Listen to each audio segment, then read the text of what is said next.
ayimba bulungi kitegeeza kisoboka. I'm thinking Kasiria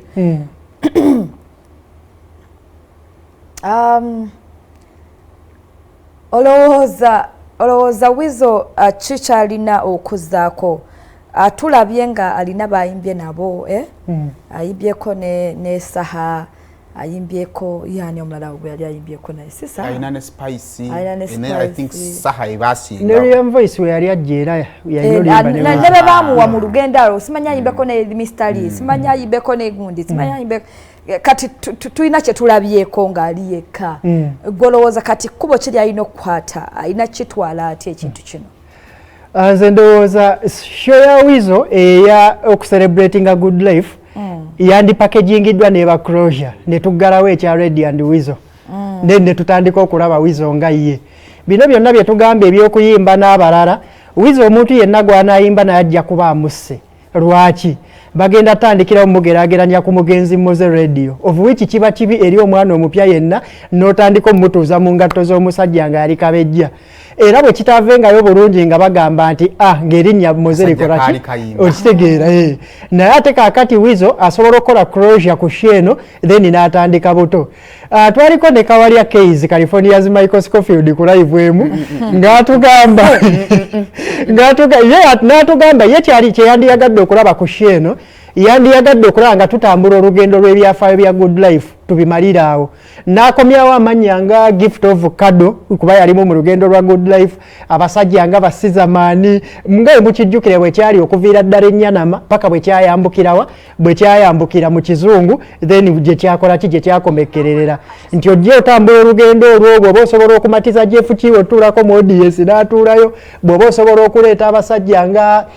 bangi abajja bayita mu good life ebiseera ebyo then n'abantu okuba nga batuwa experience yaabo nti shote yandibadde ku music kwokka naye osobola okukwata clip ng'eya Juliana Kanyomozi n'akubuulira Moze ng'omuwandiisi yamusanganga atya creative process ye yabanga etya yabanga mukambwe nga akudirectinga okukola naye oluyimba ekyalinga kitya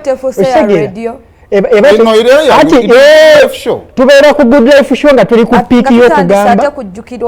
yes olaba abantu abagoberera ebintu bya mental health waliwo ekintu kye bayita closure katugeze Florence bali beyagala ne Saimo mukwano gwaliwo gubasaza mukabu ne batuuka ekiseera genda maaso nga tonna teekawo erinnya eddala nabeera ku ekyo bagenda maaso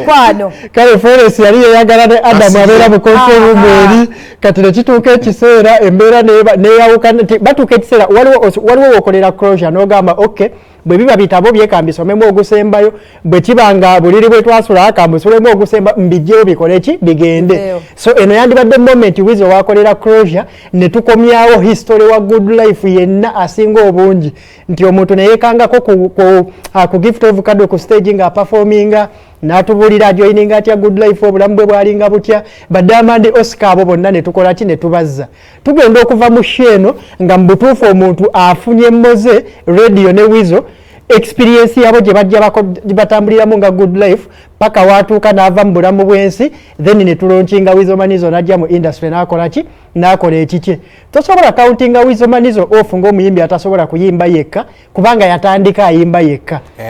okitegeera ennyimba weeziri ng'ayimba yekka oluvannyuma n'ajja mu duo nesobola okuba nga yamushapinga mu bintu ebirala bingi experience n'agifuna n'ebirala ne biba nga bikola ki nga bitambula kati era still asobola okweyubula n'ava mu duo n'adda wali naye omwana yenna gw'anaakolera ettima okuyimba naye mujja kumuwa naye ennyimba bbiri then mutandika okunoonya eby'omugenzi byateekeddwa okukola ki okuba nabyo Moze Radio yali muyimbi ng'ayina ekkalaamu ye ng'ensengeka ye y'ebigambo poetry we yali wanjawulo nnyo ate ffenna tukkiriza yali wa kika kya waggulu nti omwana ne wanaaba amiisingamu katini ati ffe tugenda tutandika okugeraageranya kubanga wamuleetera n'afuuka ono kitegeeza aba agezaako kulipulesinga Moze Radio kitegeera so nga ate Weasel Manizo bw'otunuulira music we asobola okuyimba naye kyaba alina okukola kwe kufuna management egenda okumuyambako oluyimba luli lwogambye olw'emyezi 8 lwali lulungi naye terwatambula kati ate luno olusembyeyo ne luba nga lukoze ekirutambudde factors ezitambuzza zino nti oluyimba luzze ne lutuulira ddala mu mbeera gy'alimu alinga ali mu ku-expressinga kitegeeza oluyimba lusobola okwetambuza lwokka ne waba takoze eki tataddeeko maanyi ge naye ng'ate Good Life teyabanga na nnyimba nti zitambulira ku kasima kokka waliwo ttiimu ennene yabangayo bajeefu ba Alani batadiyasi baani bonna nga bakola ki nga basindika kakitegeeza ne Wizo tuba twagala omulonkinga as a soul artist aba ateekeddwa okubayo ne management ekola ki egenda okubanga ebikola ki ng'ebikwasaganya Matches bakola ebintu bingi mu bbanga ettini ne Wizo tannatuuka kubeera product ya retirement tannaba how does he sound mweno gundi eyalona neeri more time olaba asoundinga bulungi era nga wabeera ne ttiimu ennungi asobola okukola kubanga bantu bangi boyinza okugamba nti bebamu ku batopize industry kaseera kano nga webamugeraageranyako tekuli asobola kusoundinga nga ye bangi kakitegeeza bw'abanga alina PR machine emuli emabega entuufu Wizo Manizo akyasobolera ddala okubanga akola ekintu kyennaga akoza ani yamutegese nobody nene kintu kyennagambi tusayininga Bwizo tusayininga tetanga manager it looks stupid naye ate kituufu teta ye mukyala we kubanga ayinza okuba kati ye muntu asobola